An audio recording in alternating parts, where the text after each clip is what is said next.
नमस्कार दोस्तों, स्वागत है आपका हमारे इस चैनल धूप धुनुची आरती में। दोस्तों, माँ अन्नपूर्णा की मार्गशीट जो व्रत है उसके लिए आप लोगों को क्या क्या चीज़ें लेना है उसका मैंने एक लिस्ट बना लिया है, क्योंकि कई लोग मुझे बोल रहे थे कि एक लिस्ट बनाकर आप दीजिए, नहीं तो बहुत परेशानी हो रही है कि क्या चीज़ें हम ले और क्या चीज़ें हम ना ले, इसके बारे में समझ नहीं आ रहा है। तो उसी के लिए जो है मैंने लिस्ट बना लिया है आप लोगों के लिए। वैसे क्या होता है दोस्तों, लिस्ट आप जितना भी बना ले, जब आप सामग्री खरीदने जाएंगे यानी बाजार में आप जाते हैं ना, तब आपको कुछ चीज़ें याद आ जाते हैं। लिस्ट में वो सारी चीज़ें शायद हम थोड़ा बहुत भूल जाते हैं, कई समय देखकर हमें याद आ जाता है। तो ऐसा भी कई चीज़ें शायद आपके वहाँ पर भी होगा, और आपके प्रदेश के हिसाब से, आपके परिवार के हिसाब से भी आप चीज़ें जो है इसमें जोड़ सकते हैं। उसमें कोई समस्या बिल्कुल भी नहीं है, क्योंकि कई लोग ये सोचते हैं कि जो मैं बताऊंगा बिल्कुल वही आपको करना है। देखिए दोस्तों, हर चीज़ का ना, मैं भी जो सीखता हूँ, मैं भी जिस तरीके से जो है कहीं पर पढ़ता हूँ, तो वो चीज़ जो है मैं अपनी पूजा में करता ही हूँ। पर उसके साथ साथ मेरे यहाँ के जो अपने चलन है, जैसे कि धूप पूजा देख लीजिए, धूप सेवा आरती, ये सब कुछ जो चलन है वो हमारे परिवार का, या फिर बोल सकते कि हमारे पूजा पद्धति का एक निजी चलन है। एक प्रकार से उस चलन को जो है वो आप हमारे कुलाचार भी बोल सकते हैं, या फिर हमारे पसंद के पूजा पद्धति भी बोल सकते हैं। तो वो जो होता है हर परिवार के, कुछ प्रदेशों में भी जैसे प्रदेश के हिसाब से भी जो है ऐसे कुछ नियम होते, तो उन्हें उन चीज़ों का बिल्कुल पालन करना चाहिए। हर चीज में जो है ना कुछ अपनापन रखना चाहिए, कुछ निजीपन रखना चाहिए। देखिएगा तभी जो है ना आपका पूजा भी अनोखा होगा, शास्त्र सम्मत भी होगा, उसके लौकिक आपके नियम भी जुड़ेंगे और आपके मन को भी बहुत शांति मिलेगा।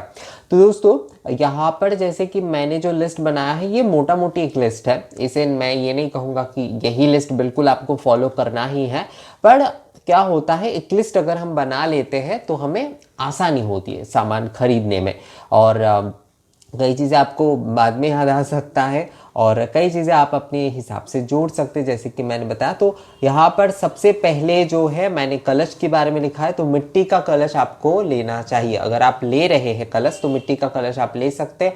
तांबे का या पीतल का अगर आपके पास है तो आपको अलग से कलश लेने की ज़रूरत नहीं है। उसके साथ साथ पंच पल्लव आप ले सकते। पंच पल्लव नहीं मिलता है, कई समय लोग घबरा जाते, पंच पल्लव अगर नहीं मिला तो क्या करेंगे, तो कोई आपको घबराने की विषय नहीं है। आप 9 या फिर 11 जो है आम पत्तियां जो है उस पल्लव को भी ले सकते हैं, पर वो जो है एक डंठल में होना चाहिए। एक डंठल में 9 या 11 पत्तियों वाले जो आम्र पल्लव है उसे ले लीजिए। नारियल आप छिलका वाला एक ले लीजिए। तो उसके साथ साथ जो अर्घ पात्र यानी कि जो अक्षत पात्र जो होगा कलश के लिए, वो भी आपको लेना है, वो मिट्टी का आप ले लीजिए।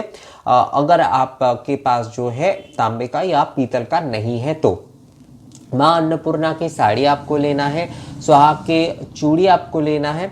यहाँ पर मैं एक चीज आपको बता देता हूँ, जैसे नवरात्रि में हम पूजा करते हैं ना, ये व्रत भी बिल्कुल उसी तरीके से ही हमें करना है। कई जगह पर जैसे 21 दिन का ये होता है, 15 दिन का होता है, कई जगह पर 8 दिन का ये होता है।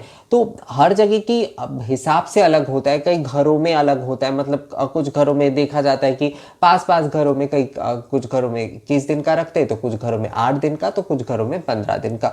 तो व्रत रखने की दिवस बहुत जरूरी नहीं है। व्रत रखने के लिए जो है हम जितने भी दिन के कर रहे हैं उसमें हम निष्ठापूर्वक करें। तो जैसे कि नवरात्रि में पहले दिन माँ को जो है सामान वगैरह चढ़ाना, अर्थात जो सुहाग का सामान, साड़ी वगैरह, ये सब कुछ चढ़ाना ज़रूरी होता है। तो आप इसमें भी जो है, जो शुक्ल अष्टमी के दिन आप पूजा करेंगे उस दिन आपको साड़ी और सुहाग के सामान जो है वो आपको माँ को चढ़ाना ही है। अगर आप उद्यापन के दिन भी अगर चढ़ा पाते हैं फिर से तो वो और भी अच्छा है, पर पहले दिन आपको ये सारी चीज़ें चढ़ाना ही है। अगर उद्यापन के दिन आप साड़ी नहीं चढ़ा पा रहे तो आप सुहाग की कुछ चूड़ी चढ़ा दीजिए। उसके साथ साथ जो दूसरे सामान मैं बता रहा हूँ उसमें से भी कुछ आप चढ़ा सकते हैं।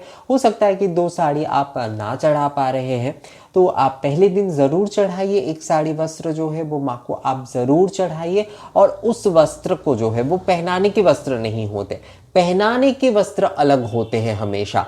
अगर आपके वहां पर मां अन्नपूर्णा की मूर्ति है और आपने उन्हें साड़ी पहना है तो पहनाने के वस्त्र अलग होते हैं, और निवेदन के वस्त्र जो होते हैं, जो पूजा के वस्त्र होते हैं, वो अलग होता है। तो वो वस्त्र आपको पहले दिन चढ़ाना ही चढ़ाना है। अगर उद्यापन के दिन कर पाते तो अच्छा है। दोस्तों मैंने लिस्ट ना एक ही साथ कर लिया है, मतलब ऐसा नहीं है कि मैं व्रत का अलग बता रहा हूँ आपको, उद्यापन का यही जो है मैंने विस्तार से कर लिया है, क्योंकि हर बार जाकर तो आप अलग से उद्यापन की खरीदारी करेंगे, व्रत की खरीदारी करेंगे, ऐसा नहीं, एक बार में ही आपको करना है। तो उसके लिए जो है दोस्तों एक ही साथ मैंने ये साड़ी कर लिया है। तो आपको थोड़ा समझना होगा कि क्या क्या चीज़ें जो है हम व्रत में यूज़ करेंगे और कुछ चीज़ें जो है वो हम उद्यापन में कैसे यूज़ करेंगे, मैं वो बता भी दूंगा आपको हर चीज़ के साथ। तो साड़ी हो गया, सुहाग की चूड़ी, उसके साथ साथ जो है कंगन लेना है। कंगन में मेरा मतलब है अगर चांदी का कंगन ले रहे हैं आप तो ठीक है, वरना ऐसे ही जो पहनते हैं ना महिलाएं जो पहनते हैं जो कंगन आजकल सिटी गोल्ड वगैरह के मिलते हैं, तो वो भी आप ले सकते हैं। नथ लेना है, मांग टीका लेना है, कंघी लेना है, गंध तेल जो स्नान के लिए जो गंध तेल होता है वो आपको लेना है, दर्पण आपको लेना है यानी कि आईना जो है वो आपको लेना है, सिंदूर लेना है, आलता लेना है, काजल लेना है, उसके साथ लाल चंदन लेना है, पीले चंदन लेना है, श्वेत चंदन लेना है। मैंने ये तीनों चीजें लिख दी है, ये जो 3 चंदन का नाम है वो मैंने यहाँ पर लिख दिया है, क्योंकि कई लोगों के पास नहीं होता है। माँ की पूजा में लाल चंदन जरूरी है, पीले चंदन और श्वेत चंदन में से एक का होना भी जरूरी है, यानी कि दोनों चंदन कम से कम होना चाहिए। लाल चंदन एसेंशियल है, उसके साथ पीले या श्वेत में से जो गंध संयुक्त चंदन होते, क्योंकि लाल चंदन जो होते वो गंध संयुक्त नहीं होते, पीले और श्वेत चंदन, इसलिए आपको एक लेना ही होगा। इसके साथ धूप के लिए, जैसे मैंने धूप निवेदन के लिए धूप सेवा आप कर रहे हैं तो उसके लिए आप राल, गुग्गुल, चंदन, अगरू, कपूर, दालचीनी, नागर, घृत, जटामांसिक, गुड़, ये सारी चीजें आप ले सकते हैं जो आप धूप सेवा या धूप निवेदन के लिए कर रहे हैं। धूप निवेदन के लिए गुड़ का इस्तेमाल ना भी करे तो कोई समस्या नहीं है, केवल घृत कर सकते हैं इन सामग्रियों के साथ। और सेवा में जो है उसमें आपको गुड़ इस्तेमाल करना चाहिए, गुड़ या फिर मिश्री का आपको इस्तेमाल करना चाहिए।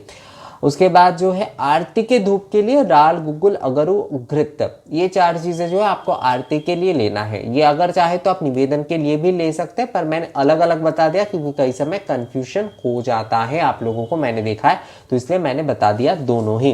तेल में आपको तिल के तेल लेने हैं, सरसों के तेल दोनों ही लेने हैं। वो किस लिए लेने हैं मैं बाद में बता रहा हूँ आपको। घी आपको लेना है, मधु यानी कि शहद जो है वो आपको ले लेना है, गुड़ जो है वो आपको लेना है, बतासा आपको ले लेना है। दिए की बाती जो है वो ले लेना है, ये लंबे वाली बाती है। फूल बाती जो है उसके बारे में मैं नहीं कह रहा हूँ, यानी कि फूल या सीधी बाती जिसे कहते हैं ये वो नहीं है। दिए की बाती जो लंबी वाली होगी वो आपको लेना है, वो भी मैं बाद में बता रहा हूँ क्यों। आरती के दीप के बाती जो कि फूल यानी कि सीधी बाती होगी वो ये लेना है आपको। तेजस यानी कि पीतल के कुछ बर्तन आपको लेना, ये आप छोटे छोटे ले सकते हैं। माँ को जो है ये भी निवेदन किए जाते हैं, जो षोडशोपचार या फिर पूजा उपचार की विधि होती है उसमें ये भी निवेदन किए जाते हैं, तो तेजस जो है वो भी आपको लेना है। हवन या धूप हवन के सामग्री, जो सामग्री अच्छे वाले बाजार में मिलते हैं वो आप ले सकते हैं, घर पे भी अगर बनाना चाहे तो बना सकते हैं। धूप के वीडियोस ऑलरेडी है, किस तरीके से आप धूप सामग्री वगैरह बनाएंगे उसके ऊपर ऑलरेडी मैंने कई वीडियो बनाए हैं, वो आप देख सकते हैं। अगर कोई कंफ्यूजन इसमें होता है तो आप मुझे भी जो है बता सकते हैं कमेंट्स करके, मैं आप लोगों को बता दूंगा उस बारे में। हवन के बेल पत्र लेना है या फिर बेल फल धूप जो होता है वो मिल जाता है कई समय। इस बार वैसे बाजार में नहीं मिला, दुर्गा पूजा के समय भी नहीं मिला, तो पता नहीं आपके वहाँ पर मिलेगा या नहीं मिलेगा, पर बेल फल धूप आप एक बार बोल कर देख सकते हैं।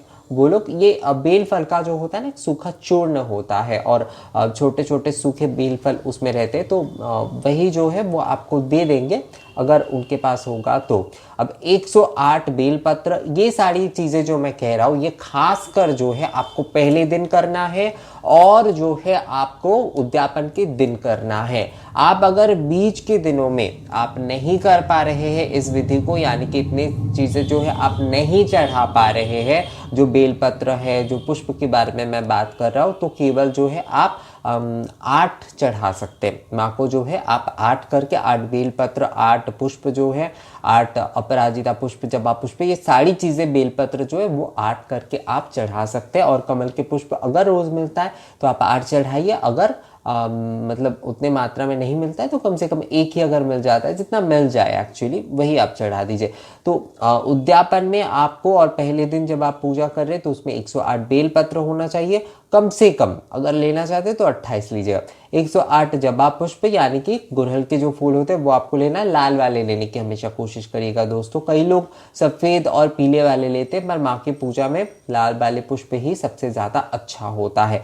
108 अपराजिता के पुष्प जो है वो आपको लेना है, 8 कमल के पुष्प, मैंने यहाँ पर 8 लिखे हैं। अगर आपको 108 मिलता है या फिर कम से कम 28 मिलता है तो अच्छा है, कम से कम उद्यापन के दिन या फिर पहले दिन अगर मिल जाता है तो अच्छा होता है। पूजा के लिए फूल, पूजा के लिए फूल मतलब पूजा के जो भी सारी मतलब जो फूल होंगे पूजा करने के लिए जो है जितने फूल चाहिए होते हैं वो फूल ये मैंने यहाँ पर लिखा है।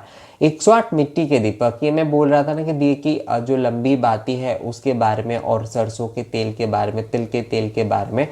तो मिट्टी के जो दीपक आप जलाएंगे, ये जो 108 मिट्टी के दीपक आप जलाएंगे उसमें आप सरसों के तेल से जला सकते हैं, आप तिल के तेल से भी जला सकते हैं। कई जगह पर जो है तिल के तेल उतने मात्रा में नहीं मिलते, कई जगह पर पूर्वी भारत में ये खासकर होता है, कई जगह पर अच्छे वाले तिल के तेल जो है वो नहीं मिलते उतने मात्रा में दीपक जल, तो वहां पर आप सरसों के तेल का उपयोग कर सकते हैं, कोई समस्या उसमें नहीं है। अगर तिल के तेल मिल जाए तो तिल के तेल से ही जला लीजिए, अगर नहीं मिल रहा है तो सरसों के अच्छे वाले जो अच्छे क्वालिटी का जो सरसों का तेल बाजार में उपलब्ध है उसे लेकर जो है आपको दीपक जलाने चाहिए, क्योंकि दीपक जो है, दीप जलाने से जो है वो नेगेटिविटी दूर होती है, रोशनी होती है, तो इसलिए अच्छे वाले क्वालिटी का ही आप लीजिए, उससे वातावरण पर भी जो है असर पड़ता है, अर्थात नेगेटिविटी दूर होता है। तो अच्छे क्वालिटी का आप सरसों के तेल इस्तेमाल करेंगे तो कोई समस्या नहीं है। और तिल के तेल अगर मिल जाता है तो वो 108 की जगह पर आप 28 भी जला सकते, पर संकल्प करने से पहले अगर जितनी भी आप व्यवस्था, मतलब ये पुष्प दीप जितनी भी आप व्यवस्था कर पाएंगे आप उसी के हिसाब से हमेशा संकल्प लीजिएगा।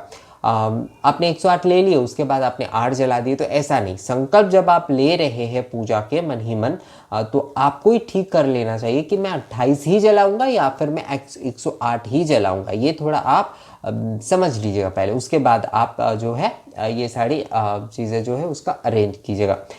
इसके बाद आरती का सामान, भोग के सामान, भोग के बारे में मैं यहाँ पर अलग से कुछ नहीं कर रहा हूँ। पंच फल अगर हो सके तो माँ को आप दीजिएगा, जिसमें नारियल होगा, अमरूद हो सकते हैं, अनार हो सकता है, संतरा हो सकता है, और जो शरीफा हो सकता है, वो मतलब इस हिसाब से जो भी फल मिलते हैं ना इस समय वो आप चढ़ा सकते हैं। और भी कई फल शायद कई कई प्रदेश में अलग अलग तरह के मिलते हैं।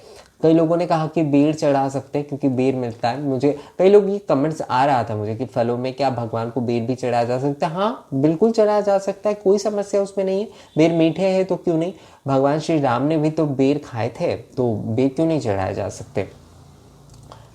तो ये हो गया आरती के सामान हो गए, भोग के सामान हो गए।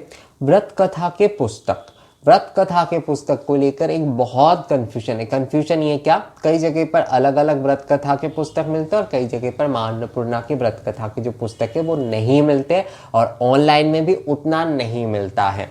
तो दोस्तों अगर आपके वहाँ पर मिलता है तो बहुत अच्छी बात है, अगर नहीं मिलता है तो आपको परेशान होने की कोई ज़रूरत नहीं है। आप जो है बिल्कुल जिस प्रकार से माँ की दशोपचार से या फिर इस विधि से आप पूजा करिए। आप जो है माँ की आरती जो है वो आप किसी मतलब जैसे कि जय अम्बे गौरी या फिर जगधात्री पूजा के समय भी मैंने जिस तरीके से वंदना गीत कहा था, तो आप उस वंदना के माध्यम से माँ की आरती आप कर लीजिए। धूप दीप से जब आप आरती करेंगे तो आप उस वंदना के माध्यम से करिए।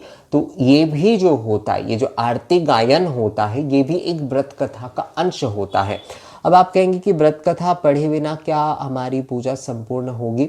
तो देखिए दोस्तों, अगर हमें मिल जाता है, कई प्रदेश में जो है वो मिल जाता है आसानी से, तो वो तो कर ही सकते हैं, उन्हें तो करने में कोई समस्या नहीं है, वो करेंगे ही, मतलब वो पढ़ेंगे ही उस कथा को। पर अगर नहीं हम पढ़ पा रहे हैं, अगर हमें नहीं मिल रहा है, तो क्या हम पूजा ही ना करें, तो क्या हम व्रत ही ना करें। तो इसलिए इन सारी चीज़ों को आप अपने मन में बिल्कुल भी घर करने मत दीजिएगा। आप श्री भगवती माहेश्वरी अन्नपूर्णा दिव्य नमः ये आप जपते हुए भी आप 108 बार उनके ये जाप कर लीजिए ना, या फिर 28 बार ही कम से कम उनके जाप कर लीजिए, माँ की जाप आप कर लीजिए, माँ का नाम ले लीजिए, जय श्री काशी प्रदेश्वरी माता अन्नपूर्णा की जय, ये आप बोल लीजिए 28 बार, आपके व्रत पूर्ण हो जाएंगे। तो व्रत कथा के पुस्तक नहीं मिल रहे हैं, इसके लिए हमें व्रत को स्किप करने की कोई मतलब नहीं होता है। कई लोगों ने मुझसे ये कहा है कि हमारे यहाँ पर तो पुस्तक ही नहीं मिलते, हम लोग व्रत करेंगे कैसे। तो दोस्तों, व्रत केवल व्रत कथा की पुस्तक पढ़ के नहीं होता है, माँ के साथ आपका समय बिताना ये जरूरी होता है। कई लोग जो है व्यस्तता के कारण, क्योंकि कई लोगों को ऑफिस करना होता है, नवरात्र के समय होता है ना, मैंने वीडियो में भी बताया था कि कई लोगों के पास शायद समय नहीं हो सकता है कि वो सप्तशती का पाठ प्रतिदिन करे, तो क्या वो पूजा ही ना करे, तो क्या वो माँ की सेवा ही ना करे, तो क्या वो व्रत स्किप कर दे पूरा, मतलब पूजा वो स्किप कर दे। नहीं, ऐसा नहीं है। वहां पर आप जो है माँ के नाम का जाप करते हुए भी जो है उस व्रत को कर सकते हैं। व्रत के सारी विधि तो आप कर ही रहे, माँ को आप जो है श्रृंगार का सामान दे रहे, आप माँ को पूजन कर रहे हैं धूप दीप से, पुष्प से, गंध से, अक्षत से, और उसके साथ जो है आप माँ की आरती कर रहे, तो माँ तो ऐसे ही प्रसन्न हो रहे, मतलब ऐसे ही आपकी पूजा जो है वो ग्रहण कर रहे हैं। तो उसके बाद अगर आपको किताब नहीं मिल रहा है, व्रत कथा के पुस्तक आपके पास नहीं है और आप उसे पढ़ नहीं पा रहे हैं, और इससे मुझे लगता है इससे कोई बहुत बड़ा फर्क नहीं होता है। मैंने कई व्रत करते हुए जब मैं बाहर रहता था तो मैंने कईयों को देखा था कि उनके पास भी वो पुस्तक उपलब्ध नहीं होते थे, पर अब वो अपने उस परंपरा का पालन करते थे। उस परंपरा मतलब धूप दीप से पूजा करना, आरती करना, आरती गायन के साथ जो है वो पूजा आदि करना। तो व्रत का मतलब केवल व्रत कथाएं पढ़ना या पुस्तक में सीमित नहीं है, ये हमें भगवान के साथ बिताने का भगवान हमें मौका देता है व्रत के माध्यम से। तो हमें माँ के साथ ज़्यादा से ज़्यादा समय बिताना चाहिए। माँ को आप भोग सेवा करिए, आप धूप सेवा करिए व्रत में, माँ उससे ही आपके व्रत जो है ना वो पूर्ण रूप से स्वीकारेंगे। आपको बिल्कुल भी ये पुस्तक लेकर परेशान होने की ज़रूरत नहीं है दोस्तों। मैं फिर से आपको कह रहा हूँ कि आपको पुस्तक लेकर परेशान होने की ज़रूरत नहीं है। मिल जाता है तो अच्छी बात है, वरना इसके लिए उदास होकर आपको अपनी व्रत और पूजा को स्किप करने की, उसे छोड़ने की, उसे ना करने की कोई ज़रूरत नहीं है।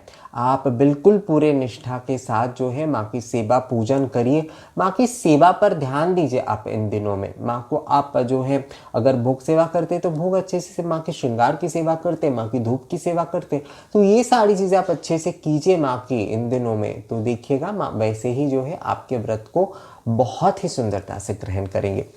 तो ये हो गया व्रत कथा पुस्तक। अब कन्या पूजन, ये उद्यापन के दिन होगा कन्या पूजन। धूनों पुराणों का अनुष्ठान भी आपको पूर्णिमा के दिन ही करना है। कन्या पूजन, धूनों पुराणों का अनुष्ठान, आलता सिंदूर के रस्म, ये आलता सिंदूर के एक रस्म होता है। आलता सिंदूर का रस्म क्या होता है, जो बड़े होते हैं, मतलब उम्र में जो बड़े होते हैं, तो सुहागन महिलाएं क्या करते हैं, उनके पैर धुलाकर जो है उन्हें आलता पहनाते हैं और उनके मांग में भी सिंदूर भरते हैं, और इसे अखंड सौभाग्य का एक रस्म कहा जाता है एक्चुअली, कि सुहागन जो है एक दूसरे के साथ इसे करते हैं। और जो छोटे होते हैं उम्र में, उन्हें केवल जो है उनके पैर धुलाकर आलता नहीं पहनाए जाते हैं, उनके केवल सिंदूर जो है, मतलब उन्हें केवल उनके मांग भरे जाते हैं सिंदूर से, तो इसे आलता सिंदूर का रस्म कहा जाता है। बड़े जो होते हैं उनके पैर धुलाकर आलता लगाकर उन्हें सिंदूर लगाया जाता है, और सुहाग की चूड़ी में भी लगाया जाता है, और जो छोटे होते हैं उनके केवल सुहाग की चूड़ी और मांग में लगाए जाते हैं। तो ये अगर आप करना चाहते हैं, मैंने ये लिख लिया क्योंकि मुझे भी याद नहीं रहता कई समय बोलने में, तो इसलिए मैंने ये लिख कर रखा। तो अगर आप लोग करना चाहते हैं इसे तो आप कर सकते हैं दोस्तों।